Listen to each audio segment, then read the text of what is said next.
Welcome बच्चों and today we are back with the next lecture of current electricity. और आज हमारा होने वाला है lecture number 3 and the topic which we will cover in this lecture is graph of Ohm's law and we will also be covering failure of Ohm's law. तो पहले हम start करेंगे आज ग्राफ ऑफ ओम्स लॉ के साथ। अब जो graph of Ohm's law होता है बेसिकली ये होता है एक graph between potential difference applied across the ends of the conductor. जो आपने अपने कंडक्टर के एंड्स पर पोटेंशियल डिफरेंस लगाया है वो and the current flowing through the conductor, इन दोनों के बीच में जो ग्राफ होता है उसको आप बोलेंगे ग्राफ ऑफ ओम्स लॉ। क्योंकि ओम्स लॉ के अकॉर्डिंग ग्राफ बना रहे हैं तो ये ग्राफ आता है स्ट्रेट लाइन। इस ग्राफ में क्या क्या इंफॉर्मेशन छिपी है ये हमें समझनी होगी। ठीक है, तो चलिए स्टार्ट करते हैं आज का लेक्चर विद दिस ग्राफ। तो आपने लास्ट डायग्राम आपको याद ही होगा कि suppose I am having a conductor and a potential difference is applied across its ends with the help of a cell or a battery. Suppose the potential difference applied is V and if the current flowing through it is I, मान लो ये current I flow कर रहा है, this is the current flowing through the conductor I। इस तरीके का diagram last class में भी था हमारा, आप चाहे तो इस डायग्राम को उससे कंपेयर कर सकते हो। So the graph is between V, the potential difference applied across the ends, V the potential difference applied across the ends of the conductor and I the current flowing through the conductor. इन दोनों के बीच में आप जो भी graph बनाओगे उसको graph of Ohm's law ही कहा जाएगा। चलिए ग्राफ ड्रॉ करते हैं।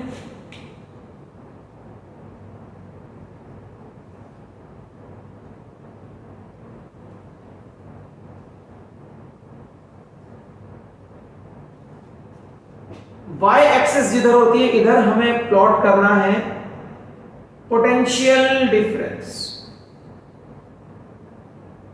Potential difference applied across the ends of the conductor. और उसके लिए आप SI यूनिट वोल्ट्स में ले सकते हैं एंड इधर आपको प्लॉट करना है current and the SI unit can be considered in amperes. इसकी SI यूनिट हमारी एम्पियर रहेगी। ये ओरिजिन ऑफ द ग्राफ है, y एक्सिस की तरफ करंट प्लॉट कर दिया है तो इसको हम बोलेंगे VI ग्राफ। y एक्सिस पर पोटेंशियल डिफरेंस है और x एक्सिस पर करंट है, this is VI graph. Now according to Ohm's law, Ohm's law के according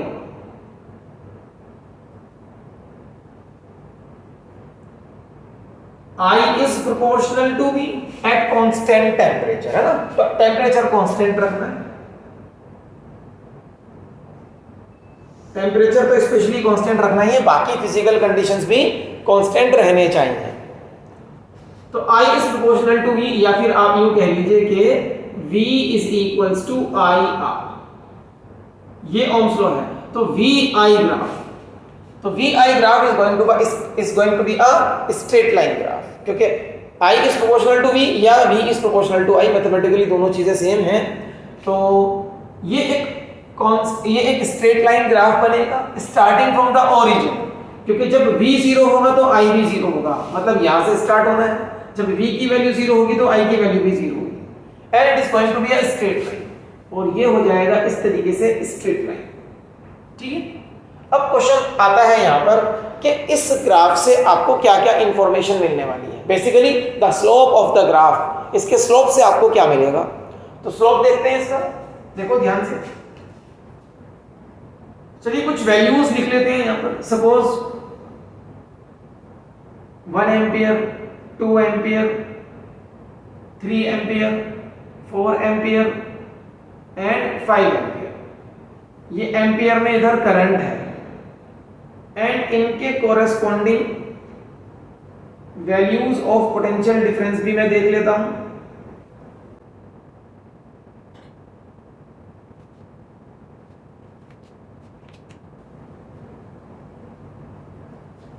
suppose the potential difference over here is 2 volts, 4 volts, 6 volts, 12 volt, 6 volts के बाद आएगा हमारा 8 वोल्ट्स एंड 10 वोल्ट्स।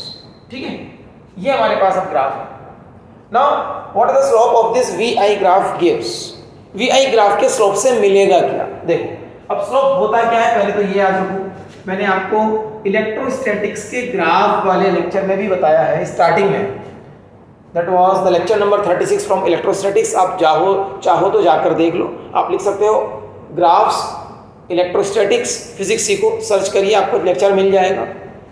तो वहां पर भी मैंने आपको बताया है स्लोप का मतलब क्या होता है। स्लोप मींस ढलान। इस ग्राफ का जो ढलान है कैसे निकालते हैं? जो भी x एक्सिस से, x एक्सिस पर भी कौन सी एक्सिस है? Current axis. जो भी x एक्सिस वाले डायरेक्शन से इसका एंगल होगा, ये एंगल, उसका tan थीटा कैलकुलेट करना है आपको। और अगर ग्राफ स्ट्रेट लाइन हो तो ये tan थीटा कैलकुलेट करना तो बहुत ही इजी होता है। इसको कैलकुलेट करने के लिए आप ग्राफ पर कोई भी 2 पॉइंट ले लो। सपोज मैंने 2 पॉइंट ले लिए, एक ये वाला और एक ये वाला। तो इन दोनों पॉइंट से ट्रायंगल तो बनेगा लाइक दिस। ये ट्रायंगल है, देखो ध्यान से, ये वाला ट्रायंगल है ना। इन दोनों पॉइंट से 2 परपेंडिकुलर आप पोटेंशियल वाली एक्सिस पर डालो, दो परपेंडिकुलर आप करंट वाली एक्सिस पर डालो। ये रहे perpendiculars, these are the perpendiculars. इन परपेंडिकुलर्स की हेल्प से आपको एक ट्रायंगल जरूर मिलेगा, ये वाला triangle. Now if this angle is theta, तो दिस इज आल्सो भी गोइंग टू बी थीटा, ये भी थीटा होने वाला है। और tan थीटा की वैल्यू कैसे निकालते हैं हम किसी भी ट्रायंगल से? Perpendicular upon base, perpendicular upon base. तो परपेंडिकुलर यहां पर कितना है, ध्यान से देखो, 8 - 4, 8 - 4 कह सकते हो आप। What is this? This is potential difference ना, 8 वोल्ट्स - 4 वोल्ट्स। तो ये क्या है? Potential difference upon base. Base क्या है? 4 - 2। देखो फाइनल पॉइंट से इनिशियल पॉइंट को माइनस करना है, बस ये याद रखना है, ठीक है ना। तो 4 - 2 मतलब ये क्या है? ये है करंट या करंट में आने वाला difference. And potential difference upon current, it always gives, देखो यहां पर देखो, potential difference upon current, it always gives resistance. तो यहां से आपको क्या मिलेगा? रेजिस्टेंस मिलेगा। It will give you resistance. तो slope gives resistance from a VI graph. VI graph का स्लोप हमेशा आपको क्या देगा? रेजिस्टेंस देगा। तो यहां पर अगर मुझे रेजिस्टेंस कैलकुलेट करना है, सपोज इस क्वेश्चन ने बोला फाइंड आउट द रेजिस्टेंस, तो रेजिस्टेंस कैलकुलेट करने के लिए I will have to find out slope of the graph and the slope is tan theta. लिख सकता हूं मैं आगे tan theta, and tan theta from this triangle is 8 - 4, देखो 8 - 4 वोल्ट्स अपॉन इस पॉइंट के according 4 ampere - 2 ampere. 8 - 4 is 4, 4 - 2 is 2, 2 resistance की unit ओम, 2 ओम इसका रेजिस्टेंस है कंडक्टर का, 2 ओम इज द रेजिस्टेंस। तो इंपॉर्टेंट रिजल्ट है, slope of VI graph gives resistance. Slope of VI graph gives resistance, आप इसको लिख लें, slope of VI graph gives resistance. Slope of VI graph gives resistance. This is important. Slope of VI graph gives resistance. अब देखो इस graph में एक चीज और देखनी है। आपको कई बार ग्राफ्स कंपेयर करने के लिए आते हैं। सपोज ये मेरे पास VI एक ग्राफ है, यहां पर 2 सब्सटेंसेस का या 2 मटेरियल का ग्राफ दिया गया है। एक है फॉर मटेरियल P और दूसरा ग्राफ है for material Q। Now the question is किसका रेजिस्टेंस ज्यादा है? बेटा जिसका स्लोप ज्यादा होगा उसी का रेजिस्टेंस ज्यादा होगा। और स्लोप किस पे डिपेंड करता है? tan थीटा पे। मतलब ये वाला है, अगर P का एंगल है θ1 और Q वाले का एंगल है θ2, तो देखो θ2 इज ग्रेटर देन θ1, तो tan θ2 की वैल्यू ज्यादा आएगी ना tan θ1 से, ठीक है। तो इट मींस क्योंकि जब एंगल बढ़ता है 0 से 90 तो tan की वैल्यूज भी बढ़ती हैं। तो इट मींस जो स्लोप है वो P वाले ग्राफ का ज्यादा है Q वाले ग्राफ से। तो स्लोप ज्यादा है तो मैं यहां से क्या कह सकता हूं, सॉरी जो स्लोप है वो P वाले ग्राफ का कम है Q वाले ग्राफ से। ओके, देखो क्योंकि इसका एंगल कम है तो इसका स्लोप कम है, स्लोप मतलब ढलान। देखो ये चीज देखो, ये इसका इस लाइन का ढलान कम है और इस लाइन का ढलान ज्यादा है ना। तो स्लोप मतलब ढलान, बहुत सिंपल चीज है। तो इसका स्लोप कम है तो इसका रेजिस्टेंस भी कम हुआ ना, और इसका रेजिस्टेंस भी ज्यादा होगा। तो आप यहां से सिंपली कह सकते हो स्लोप ऑफ P, या पहले मैं लिख लेता हूं slope of Q is greater than slope of P। तो it means resistance of Q is greater than resistance of P। इससे हमें पता चला कि किसका रेजिस्टेंस ज्यादा है। इसको आप ऐसे भी कंपेयर कर सकते हो। For a given value of current, check करो किसके लिए पोटेंशियल डिफरेंस की ज्यादा जरूरत है। For a given value of current, अगर करंट मान लो यहां पर फॉर एग्जांपल करंट की वैल्यू यहां पर है 10, तो 10 एम्पियर्स के लिए V1 ज्यादा है या V2 ज्यादा है? डेफिनेटली V2 ज्यादा है। तो for a given value of current, जिस कंडक्टर के लिए पोटेंशियल डिफरेंस की वैल्यू ज्यादा की रिक्वायरमेंट आ रही है तो उसका रेजिस्टेंस भी तो ज्यादा होगा ना। यहां से देखो आप, इससे अगर मैं for a given value of current इसको लिख लूं तो V is proportional to R। तो for a given current, for a given value of current जिसका V ज्यादा उसका R ज्यादा होगा। तो ऐसे भी आप इसको देख सकते हो, ठीक। तो there are various types to get answers from the graph. Slope एक बहुत इंपॉर्टेंट कॉन्सेप्ट है, स्लोप को नहीं बोलना है।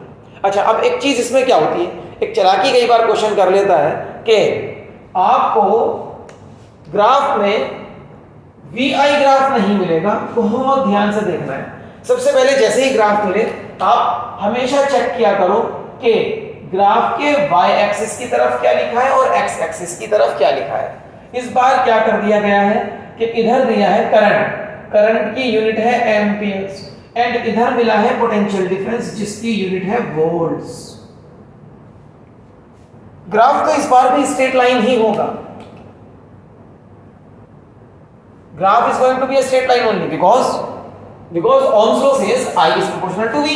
तो I is proportional to V मतलब it is going to be a straight line. I is proportional to V या I is equals to V upon R. I is equals to V upon R होने वाला तो ये straight line ही है, straight line हमने बना ली। लेकिन इसके स्लोप से क्या मिलेगा? क्या इसका स्लोप भी रेजिस्टेंस देता है? बिल्कुल नहीं। Slope of VI graph resistance देता है, लेकिन slope of IV graph calculate करके देखो बच्चों, स्लोप से क्या आएगा। तो भी अभी मैंने आपको बताया, कोई भी 2 पॉइंट मार्क कर लो।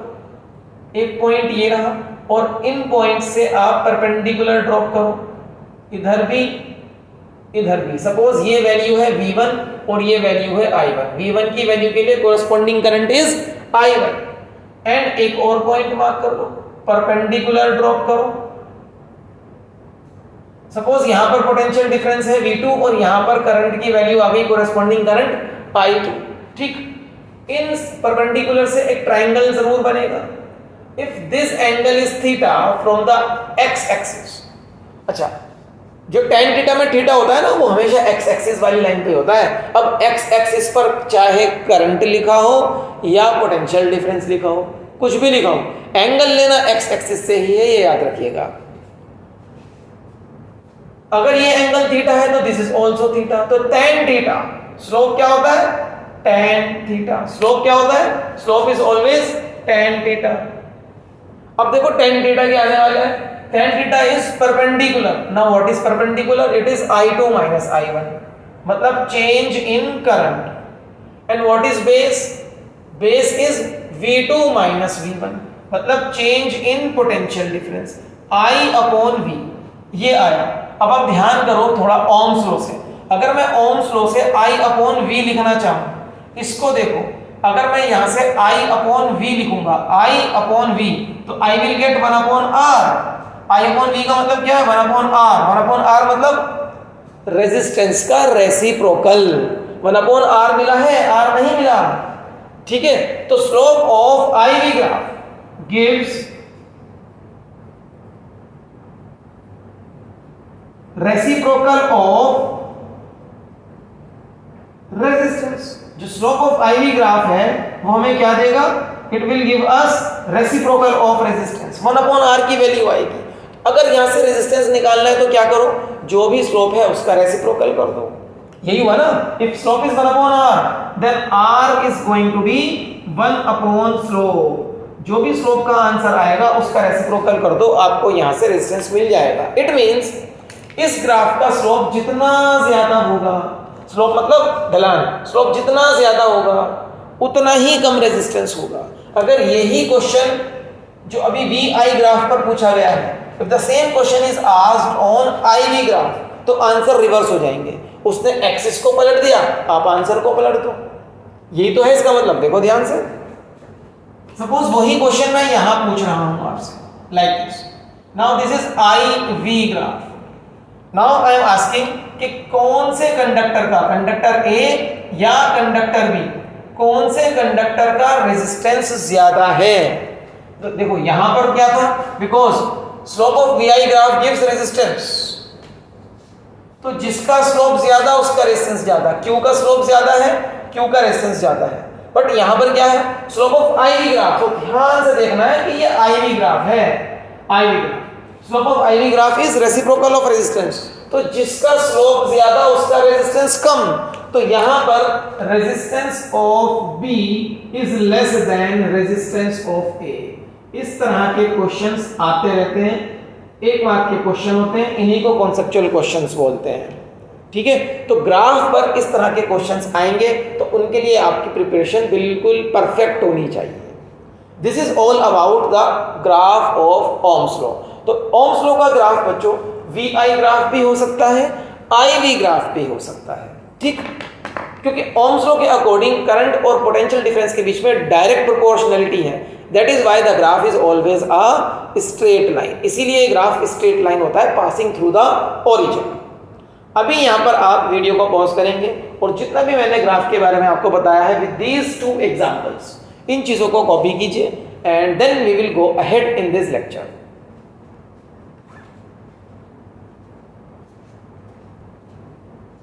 आई होप अभी तक आपने सब कुछ कॉपी कर लिया है। अब आगे बढ़ते हैं।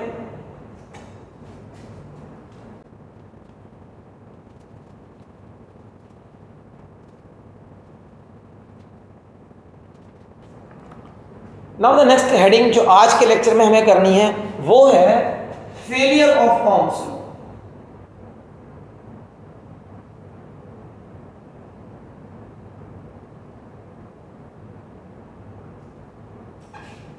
Failure of Ohm's law.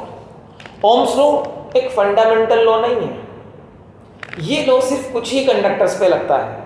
Jin conductors पे ये लॉ एप्लीकेबल है उनको हम बोलते हैं ओहमिक कंडक्टर्स।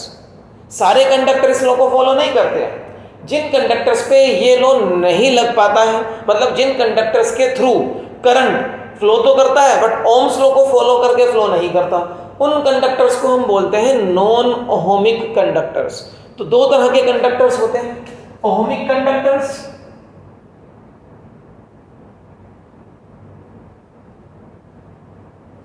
जो फॉलो करते हैं Ohm's law, V is equals to IR के अकॉर्डिंग उनमें करंट फ्लो करेगा। लेकिन कुछ कंडक्टर्स नहीं फॉलो करते इस ओम्स लॉ को। अब इसका मतलब ये नहीं है कि अगर कंडक्टर ओम्स लॉ को फॉलो नहीं करेगा तो उसमें करंट फ्लो नहीं करेगा, ऐसा कुछ नहीं है। नॉन ओहमिक कंडक्टर करंट तो इनमें फ्लो करेगा लेकिन ओम्स लॉ को फॉलो नहीं करेगा। बस do not follow ohms law. अब ये ऐसा एक एग्जांपल जहां पर करंट तो फ्लो कर रहा है लेकिन ओम्स लॉ को फॉलो नहीं करता। Heating elements of electric iron, heating element of water geyser, ये जो हीटिंग एलिमेंट्स हैं इनमें करंट तो फ्लो करता है लेकिन ओम्स लॉ को फॉलो नहीं करता। सिंपल से कंडक्टर्स जैसे कॉपर का वायर या सिल्वर वायर, इनमें जब करंट फ्लो करता है तो ओम्स लॉ को फॉलो करता है। तो एग्जांपल्स भी हो गए। अब फेलियर ऑफ ओम्स लॉ, हमें देखना है कि ओम्स लॉ कहां कहां पर फेल हो सकता है। तो जो कंडक्टर्स ओम्स लॉ को फॉलो नहीं कर रहे, वहां तो ओम्स लॉ फेल हो ही गए ना। तो आप कह सकते हो कि ओम्स लॉ एक फंडामेंटल लॉ नहीं है, ये कुछ ही कंडक्टर्स पे एप्लीकेबल है, और वो भी अंडर द गिवन कंडीशन। जिन कंडक्टर्स पे ये एप्लीकेबल है वहां पर भी क्या करना है, टेम्परेचर को कांस्टेंट मेंटेन करके चलना है। तो अगर टेम्परेचर चेंज हो गया किसी कंडक्टर का, मान लो ओमिक कंडक्टर तो है, बट इफ टेम्परेचर चेंजेस, अगर टेम्परेचर चेंज हो गया तो क्या होगा, resistance changes, it leads to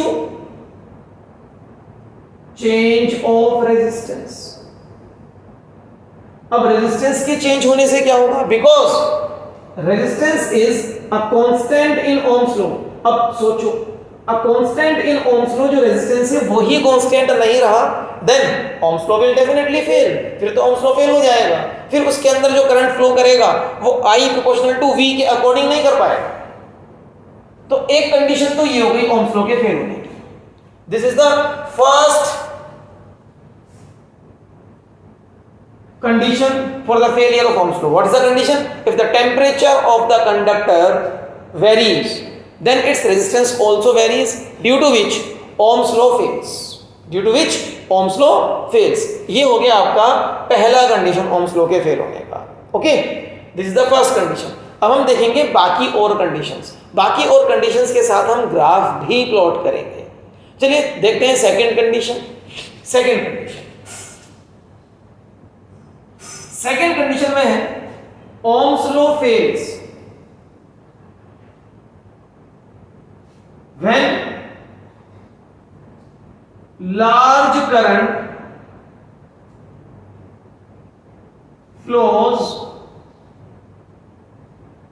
through a conductor. Ohm's law fail हो जाता है अगर कंडक्टर के through large amount of current flow करने लग जाए। अब ऐसा क्यों है, इसका भी रीजन देखना है। तो सपोज ये मेरे पास एक ग्राफ है, I V ग्राफ, ठीक है, इसका I V ग्राफ बनाते हैं। चलो इसका V I ग्राफ भी बनाएंगे, पहले V I ग्राफ बना देता हूं, एक काम करते हैं। ये मेरे पास V I ग्राफ है, V I ग्राफ, ओके। अब ओम्स लॉ के अकॉर्डिंग क्या होता है, जैसे जैसे पोटेंशियल डिफरेंस बढ़ेगा वैसे वैसे करंट भी बढ़ेगा, ठीक है। लेकिन अगर करंट की वैल्यू लार्ज हो जाए, मान लो यहां के बाद beyond this value current is large, beyond this value current is large, यहां पर करंट की लार्ज वैल्यू है। तो जब करंट की वैल्यू ज्यादा बड़ी हो जाती है, देखो जैसे जैसे करंट फ्लो करता है ना, जब करंट फ्लो करता है तो हीट डेवलप होती है किसी भी रेजिस्टेंस में या कंडक्टर में।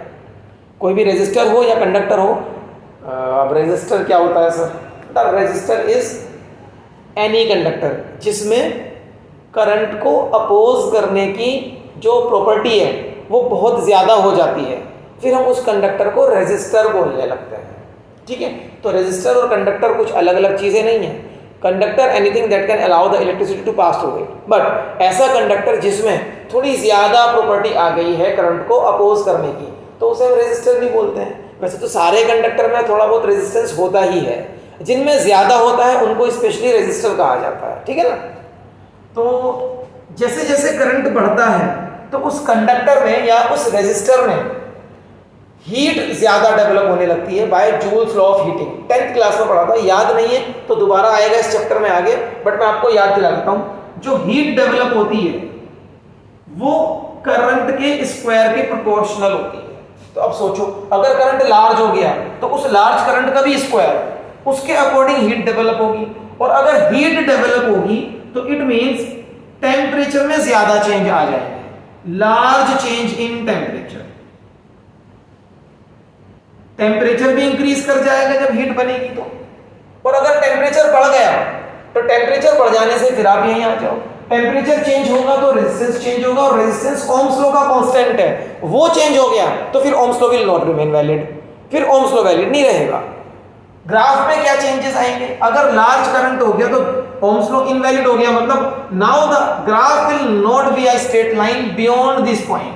अब ये स्ट्रेट लाइन नहीं बचेगी, स्ट्रेट लाइन नहीं बचेगा तो क्या होगा, since the resistance increases with increase in temperature, and V I graph का स्लोप रेजिस्टेंस होता है, ध्यान से सुनना इस चीज को, वी आई ग्राफ का स्लोप होता है रेजिस्टेंस, और रेजिस्टेंस बढ़ गया because of increase in current, तो स्लोप भी तो बढ़ जाएगा, स्लोप बढ़ जाएगा तो इट मींस अभी तो ढलान ये था, अब ढलान थोड़ा बढ़ जाएगा और बढ़ता ही रहेगा, तो ग्राफ हो जाता है कर्व लाइक दिस, ऐसे कर्व हो जाता है यहाँ पर। तो देखो यहां तक तो ओम्स लॉ लगा, इसके बाद ओम्स लॉ इज इनवैलिड, यहां तक लग रहा है ओम्स लॉ, तो Ohm's law is applicable at small values of current. Current अगर बहुत लार्ज होगा तो large amount of heat develop होने से चेंज इन टेम्परेचर हो जाता है कंडक्टर या रेजिस्टर के अंदर, और चेंज इन टेम्परेचर होगा तो Ohm's law will become invalid and the graph will deviate from its straight line. अगर यही ग्राफ आईवी ग्राफ होता लाइक दिस, एंड मान लो यहां के बाद लार्ज करंट होने वाला है, यहां के बाद करंट होने वाला है लार्ज, तो स्ट्रेट लाइन तो नहीं बचेगा। ये ग्राफ फिर आप ऐसे इधर की तरफ बेंड करके दिखाएंगे, ये ग्राफ यहां से ऐसे बेंड हो जाएगा। याद रखना ग्राफ हमेशा v वाली एक्सिस की तरफ बेंड होता है, v इधर है ग्राफ ऐसे बेंड होगा, v इधर है ग्राफ ऐसे बेंड होगा। यहां पर स्लोप का मतलब क्या है, रेसिप्रोकल ऑफ रेजिस्टेंस ना, तो क्योंकि रेजिस्टेंस बढ़ रहा है तो स्लोप कम होनी है। स्लोप कैसे कम होगी, ढलान ऐसे था यूं, ढलान कैसे कम होगा, यूं था तो इसको थोड़ा नीचे आना पड़ेगा, ऐसे कम होगा ढलान, ठीक है। तो ग्राफ हमेशा v एक्सिस की तरफ बेंड होना है, वो चाहे IV ग्राफ हो या VI ग्राफ हो। ये हो गया आपका सेकंड फेलियर। सेकंड फेलियर में क्या सीखा, Ohm's law fails when large current flows through a conductor. The reason क्या लिखना है, चलिए रीजन मैं मेंशन कर देता हूं।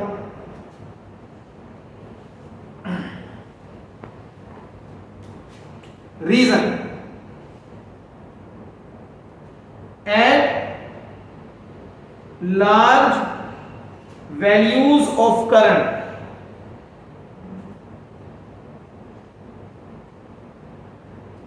large amount of heat is generated which increases the temperature of the conductor या resistor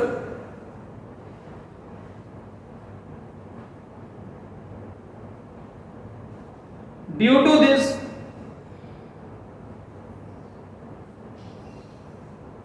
resistance changes and Ohm's law becomes invalid, Ohm's law हो जाता है invalid and the graph deviates from the straight line, graph straight line से हट जाता है फिर, ठीक है। अब थर्ड पॉइंट देखना है ओम्स लॉ के फेलियर होने का। कुछ ऐसे भी मटेरियल होते हैं जिनके अंदर अगर आप पोटेंशियल डिफरेंस की पोलैरिटी को रिवर्स कर दोगे। अब पोलैरिटी रिवर्स करने का मतलब क्या होता है, पोलैरिटी रिवर्स करने का मतलब होता है, आप इसको ऐसे समझो कि देखो हर चीज़ के दो टर्मिनल होते हैं। अगर आप अपने मोबाइल का चार्जर भी देखेंगे तो उसके दो पिन्स होते हैं, दो टर्मिनल होता है ना। आपने अगर उस पिन को ऐसे लगाया हुआ है लाइक दिस, आप उसको निकालो और ऐसे पलट के लगा दो तो पोलैरिटी रिवर्स हो जाएगी। कुछ चीज़ें होती हैं जिन पर पोलैरिटी रिवर्स करने का कोई भी इफेक्ट नहीं होता। आप यूं लगाओ या निकाल के ऐसे करके ऐसे लगाओ, कोई इफेक्ट नहीं आएगा। जैसे कि हमारा मोबाइल चार्जर भी है तो उसमें भी कोई इफेक्ट नहीं होता है ना। लेकिन कुछ चीज़ें ऐसी होती हैं जहाँ पर अगर आपने पोलैरिटी रिवर्स कर दी तो फिर nature of the current flowing through that substance change हो जाता है, nature of the current flowing that substance change हो जाता है। अगर पोलैरिटी के चेंज करने से करंट का नेचर चेंज हो रहा है, मतलब करंट का नेचर चेंज हो रहा है, तो डेफिनेटली जो अभी डायरेक्टली प्रोपोर्शनल चीज़ है वो नहीं आएगी, चेंज होगा तो इससे तो हटेगा ना। तो इट मीन्स अगर वो नहीं आएगा ग्राफ तो ओम्स लॉ इनवैलिड हो गया। और ऐसे कंडक्टर्स का एग्जाम्पल है सेमीकंडक्टर्स, जिनके ऊपर पोलैरिटी रिवर्स करने का इफेक्ट हो जाता है। और सेमीकंडक्टर्स के लिए हमारे पास एक हमारे क्लास 12th के फिजिक्स के सिलेबस में बिल्कुल अलग चैप्टर है, जो आप लास्ट चैप्टर देखोगे अपना क्लास 12th का, दैट इज सेमीकंडक्टर डिवाइसेस। वहाँ पर आप सेमीकंडक्टर को थोड़ा डिटेल्स में भी पढ़ेंगे। तो अभी सेमीकंडक्टर्स किस तरह से बिहेव करते हैं वो हम एक ग्राफ पर समझने की कोशिश करेंगे। वो ग्राफ डिटेल में आपका सेमीकंडक्टर वाले चैप्टर में भी आएगा। अभी उसको बस थोड़ा सा इस तरह से देख लो कि ओम्स लॉ कैसे फेल हो रहा है वहां पर। ठीक है, देखो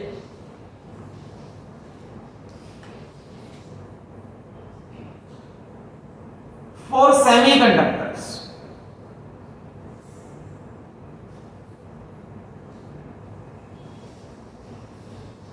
nature of current changes if polarity of potential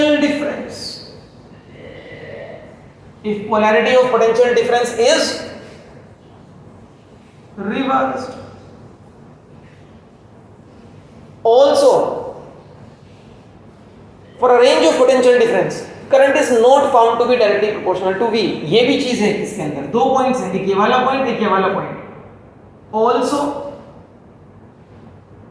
for a given range of potential difference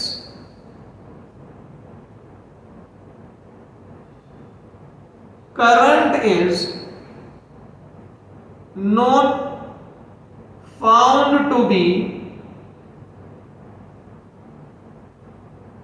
proportional to potential difference. अब इसके लिए मैं आपको ग्राफिकल रिप्रेजेंटेशन यहां पर दूंगा। देखो ये एक ग्राफ बनेगा and this is going to be IV graph. IV graph का मतलब क्या है? करंट इधर प्लॉट करेंगे, इंक्रीजिंग करंट, और पोटेंशियल डिफरेंस इधर प्लॉट करेंगे, और क्वाड्रेंट 1 2 3 4 चारों क्वाड्रेंट बनाए हैं इस बार। इस तरह से नहीं है कि सिर्फ एक ही क्वाड्रेंट बना दिया, 1 2 3 4 चारों क्वाड्रेंट बनाए हैं। जैसे जैसे पोटेंशियल डिफरेंस बढ़ता है करंट की वैल्यू इंक्रीज करती है। ये तो सिंपल सा हमारे पास अभी रिजल्ट है कि जैसे जैसे पोटेंशियल डिफरेंस बढ़ता है करंट भी बढ़ता है। ठीक है, और ओम्स लॉ के अकॉर्डिंग करंट कैसे बढ़ता है? Current is directly proportional to V। लेकिन यहां पर थोड़ा सा चेंज है, जैसे जैसे पोटेंशियल डिफरेंस बढ़ेगा, स्टार्टिंग में तो करंट बढ़ता ही नहीं है, उसके बाद करंट एकदम से बढ़ता है और लगभग फिर स्ट्रेट लाइन हो जाता है। यहां लगभग स्ट्रेट लाइन है यहां, लेकिन उससे पहले तो नहीं था, और उससे पहले तो पोटेंशियल डिफरेंस बढ़ा और करंट आया ही नहीं था। तो क्या ये ओवरऑल ओम्स लॉ का ग्राफ है? नहीं, ओम्स लॉ का ग्राफ तो स्ट्रेट लाइन होता है।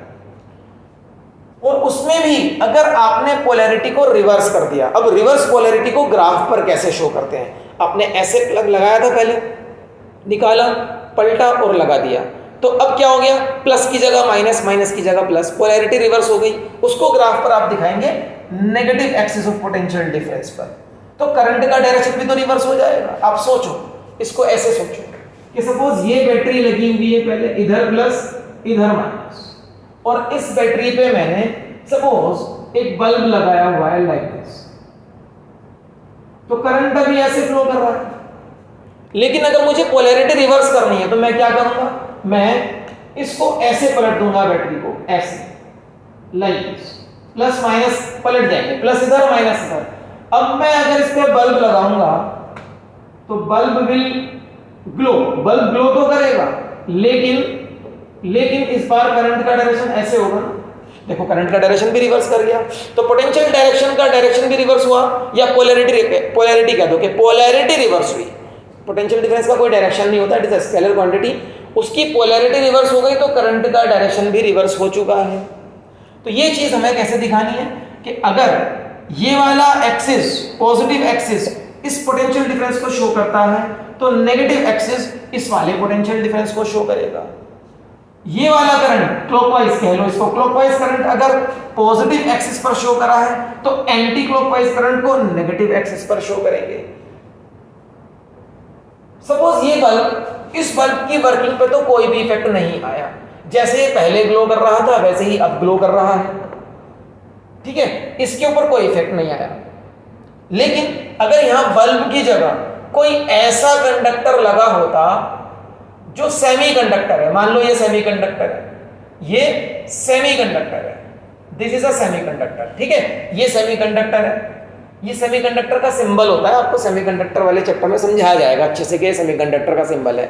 जैसे रेजिस्टेंस का सिंबल ये होता है, जैसे कैपेसिटर का सिंबल ये होता है, रेजिस्टर का सिंबल ये होता है, वैसे ही एक सेमीकंडक्टर है जिसका नाम है डायोड, उसका सिंबल ये है। तो ये मैंने सेमीकंडक्टर लगा दिया, SC मतलब सेमीकंडक्टर। सेमीकंडक्टर की सेहत खराब हो जाती है अगर पोलैरिटी चेंज कर दो, सेमीकंडक्टर के ऊपर फर्क पड़ता है। क्या फर्क पड़ेगा? अब ग्राफ ऐसा नहीं बनेगा इधर, अब कैसा ग्राफ होगा? The graph is like this, कुछ ऐसा ग्राफ। तो देखो पोटेंशियल डिफरेंस की पोलैरिटी चेंज कर दी, करंट भी उल्टे डायरेक्शन में हो गया, लेकिन ऐसा तो नहीं हुआ, कुछ अलग ही हो गया है। तो ओवरऑल सेमीकंडक्टर्स जो होते हैं वो ओम्स लॉ को फॉलो नहीं करते, they do not follow Ohm's law. उनका ग्राफ ऐसा ग्राफ नहीं होता जो ओम्स लॉ का होता है, ठीक है। तो ये चीज आपको नोट कर लेनी है। अब हमें एक और तरह का फेलियर ऑफ ओम्स लॉ समझना है, वो कुछ और ही तरह के मटेरियल होते हैं। चलो सेमीकंडक्टर का एक मैं आपको एग्जांपल दे देता हूं। सेमीकंडक्टर के लिए आप एग्जांपल लिख लो सिलिकॉन, ये सेमीकंडक्टर के लिए एग्जांपल आप लिख सकते हैं सिलिकॉन। एक और एग्जांपल चाहिए जर्मेनियम। नाउ द नेक्स्ट, इस चीज की कोई जरूरत नहीं है, इसको मैं रख कर देता हूं। Next, now after this failure of Ohm's law, अब हमें देखना है fourth failure of Ohm's law. Fourth failure of Ohm's law के लिए फोर्थ फेलियर, देखो कुछ ऐसे मटेरियल्स भी हैं जिनमें ये देखा गया है। अब देखो नॉर्मली क्या होता है, पहले आप ये समझो नॉर्मली क्या होता है, जो भी चीज ओम्स लॉ को फॉलो कर रही है उसमें क्या होगा, जैसे जैसे पोटेंशियल डिफरेंस की वैल्यू इंक्रीज होगी, देखो पोटेंशियल डिफरेंस कम है तो करंट भी कम है। अब जैसे जैसे पोटेंशियल डिफरेंस इंक्रीज होगा, पोटेंशियल डिफरेंस इंक्रीज हो गया तो current will also increase. Potential difference और इंक्रीज करा दो तो कोरेस्पॉन्डिंगली करंट भी इंक्रीज कर जाएगा। चाहे आप इस ग्राफ में देखो, इसको IV वाले ग्राफ में भी देखो, पोटेंशियल डिफरेंस कम है तो करंट भी कम है। पोटेंशियल डिफरेंस को और बढ़ाया मैंने, देखो थोड़ा इंक्रीज कर दिया तो करंट भी इंक्रीज कर गया, ठीक है ना। और पोटेंशियल डिफरेंस और इंक्रीज करा लो आप, कुछ यहां ले आओ पोटेंशियल डिफरेंस को, तो करंट और इंक्रीज कर जाता है, लाइक दिस। इट मींस जैसे जैसे पोटेंशियल डिफरेंस बढ़ता है करंट भी बढ़ता है। तो मतलब साफ है कि ऐसा तो नहीं हो सकता ना कि हमारे पास यहाँ पर करंट की एक वैल्यू के लिए पोटेंशियल डिफरेंस की दो वैल्यूज आ जाएं, ऐसा नहीं हो सकता, ठीक है। क्योंकि as the value potential difference is increasing, current is also increasing. Linear graph, straight line graph का मतलब ही क्या है, पोटेंशियल डिफरेंस की एक वैल्यू के लिए करंट की एक ही वैल्यू होगी। तो जो ओम्स लॉ फॉलो करते हैं उनमें पोटेंशियल डिफरेंस की वन वैल्यू के लिए करंट की वन वैल्यू ही रहेगी। बट ऐसे भी कुछ मटेरियल्स हैं जिनमें ये देखा गया है कि करंट की सेम वैल्यू के लिए पोटेंशियल डिफरेंस की वैल्यू 2 या 2 से ज्यादा हो जाती है। तो अगर ऐसा हो रहा है इसका मतलब वो मटेरियल ओम्स लॉ को तो फॉलो नहीं कर रहे हैं। उन मटेरियल का ग्राफ कैसा होता है, उन मटेरियल का ग्राफ भी देख लेते हैं। चलिए, there are materials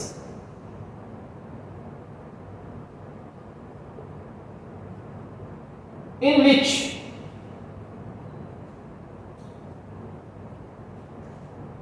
for one value of current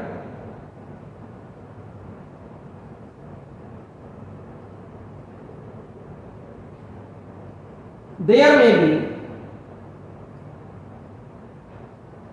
two or more values of potential difference. तो it means ohms law fails. इसका मतलब क्या हो गया, ओम्स लॉ फेल हो गया, ओम्स लॉ फेल्स हियर, यहां पर ओम्स लॉ फेल हो चुका है। इनका ग्राफ कैसा दिखेगा, देखो इनका ग्राफ देखते हैं। यहां पर भी हम IV ग्राफ बनाएंगे, इधर पोटेंशियल डिफरेंस, इधर करंट। अब क्या होने वाला है, जैसे जैसे पोटेंशियल डिफरेंस बढ़ेगा करंट बढ़ेगा, ठीक है बढ़ गया करंट, लेकिन एक ऐसा पॉइंट आएगा कि वहां के बाद फिर एकदम से करंट की वैल्यू डिक्रीज करना शुरू कर देती है। फिर करंट कुछ देर डिक्रीज करेगा और उसके बाद फिर करंट इंक्रीज करना शुरू कर देगा। अब देखो हो क्या है, हम पोटेंशियल डिफरेंस को तो लगातार इंक्रीज कर रहे हैं ना, देखो यहां से यहां तक potential difference is increasing, current is also increasing. और फिर इस पॉइंट के बाद यहां से यहां तक potential difference is continuously increasing, potential difference तो बढ़ता ही जा रहा है, लेकिन यहां से यहां तक करंट का क्या हुआ, वो डिक्रीज कर गया, और उसके बाद फिर पोटेंशियल डिफरेंस तो बढ़े जा रहा है बट फिर से करंट इंक्रीज करने लगा, और ऐसा ऑल्टरनेटली होता रहता है, ऐसे ये करता रहेगा। तो अब देखो ध्यान से क्या हो रहा है कि अगर मैं यहां पर करंट की कोई एक वैल्यू पकड़ूं, ये वाली, और यहां से एक स्ट्रेट लाइन ड्रॉ कर दो, the line which is parallel to potential difference वाली एक्सिस। अब वहां से देख करंट की इस वैल्यू के लिए, करंट की इस वैल्यू के लिए, मान लो करंट है यहां पर स्मॉल आई, यहां पर करंट की इस वैल्यू के लिए बहुत सारी वैल्यूज आ गई पोटेंशियल डिफरेंस की, V1 आ गया, V2 आ गया, एक और आ गया V3 एंड सो ऑन, बहुत सारी वैल्यूज आ गई। तो it means for a single value of current there are multiple values of potential difference. इसका मतलब ओम्स लॉ तो यहां पर फेल हो गया, ओम्स लॉ फेल हो गया। अब एक चीज और पूछी जाती है इस ग्राफ में, सपोज मैं इस ग्राफ को डिवाइड कर लेता हूं कुछ पॉइंट्स में, point A, point B, point C, point D, E and so on.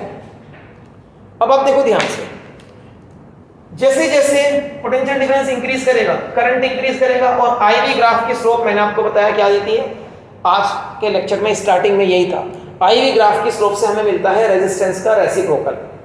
अगर वो स्लोप पॉजिटिव रही तो रेजिस्टेंस भी पॉजिटिव होगा, स्लोप नेगेटिव हो गई तो रेजिस्टेंस भी नेगेटिव हो जाएगा। और जिन लाइंस का ग्राफ एक्स एक्सिस से एक्यूट एंगल रखता है, क्योंकि स्लोप क्या होता है, स्लोप इज tan थीटा, तो अगर tan थीटा पॉजिटिव आया तो स्लोप भी पॉजिटिव आएगा, बट अगर tan थीटा नेगेटिव आ गया तो स्लोप भी तो नेगेटिव हो जाएगा। तो एक्यूट एंगल के लिए tan थीटा पॉजिटिव होता है, स्लोप पॉजिटिव। लेकिन अगर कोई ग्राफ इस तरीके का होगा, like this, now this angle is obtuse greater than 90, obtuse angle के लिए tan थीटा होता है नेगेटिव, तो स्लोप भी तो नेगेटिव हो जाएगा। तो जितनी भी ऐसी लाइन है उनका स्लोप पॉजिटिव होगा, उनके लिए इस ग्राफ पर रेजिस्टेंस पॉजिटिव शो करेगा। लेकिन अगर ये लाइन ऐसे हो गई तो रेजिस्टेंस नेगेटिव होना है। अब आप देखो ये वाला part slope positive, resistance positive, but ये वाला पार्ट बी से C slope negative, resistance negative, then again slope positive, resistance positive, then again slope negative, resistance negative. आप इसको ऐसे भी देख सकते हो, जिस पार्ट में पोटेंशियल डिफरेंस के इंक्रीज करने से करंट इंक्रीज होता हो उस पार्ट का रेजिस्टेंस पॉजिटिव होता है, और जिस पार्ट में पोटेंशियल डिफरेंस के इंक्रीज करने से यहां से यहां तक, ध्यान से देखना, यहां से यहां तक B2C करंट डिक्रीज कर जाए, B2C पोटेंशियल डिफरेंस तो इंक्रीज हो रहा है बट करंट डिक्रीज हो रहा है, उस पार्ट का रेजिस्टेंस नेगेटिव होता है, क्योंकि उस पार्ट की स्लोप भी नेगेटिव होती है। ठीक है, तो कई बार इस ग्राफ से क्वेश्चन आ चुका है कि बताओ इस ग्राफ में कौन से पार्ट में रेजिस्टेंस नेगेटिव है, तो जहां स्लोप नेगेटिव वहां रेजिस्टेंस नेगेटिव होगा, याद रखना। ठीक है, तो मैं कह सकता हूं the resistance is negative in parts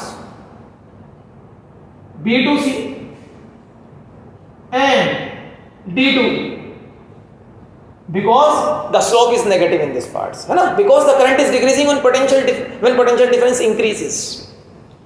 साथ साथ चलो ये भी बता देते हैं कि रेजिस्टेंस पॉजिटिव का है, A to B, C to D, resistance is positive, resistance is positive in parts A to B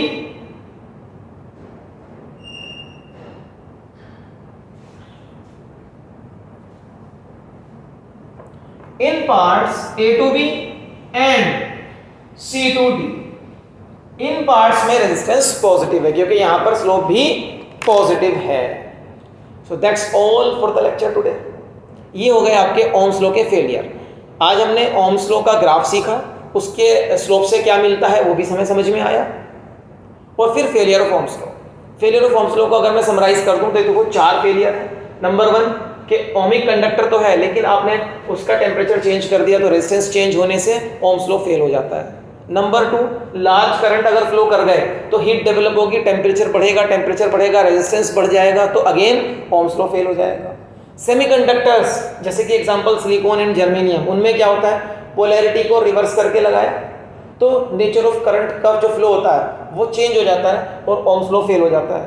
and अभी जो फोर्थ में सीखा है, ऐसे भी कुछ कंडक्टर्स पाए गए हैं, जैसे कि इसका एग्जांपल चलो आपको दे देते हैं, एग्जांपल नहीं दिया, इसका एग्जांपल है gallium arsenide is the example.